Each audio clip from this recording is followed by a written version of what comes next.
اذا انت كنادي اهلي مش هتحتاج انك انت تلعب على الاستحواذ، لانه اوريدي الفريق ده هو فريق بيستحوذ بنسبة كبيرة جدا جدا، قد تصل الى 62% في متوسط الاستحواذ للمباراة الواحدة. ده الخبر العام او التعريف العام عن هذا النادي. طيب ايه اللي بيعمله النادي ده في البرازيل؟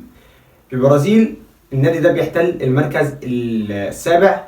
اذا هو فريق مش اللي هو سان داونز مثلا في افريقيا، ومش هو اتحاد جدة في الوطن العربي. فريق على قده بالنسبة للبرازيل. المتصدر طبعا بالميراس، متصدر الدوري البرازيلي.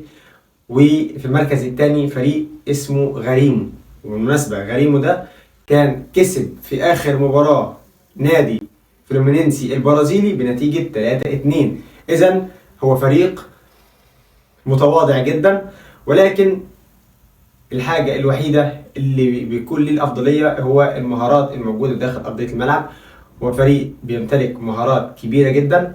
طبعا عارفين الفرق البرازيلية الاستحواذ عندها بيكون كبير.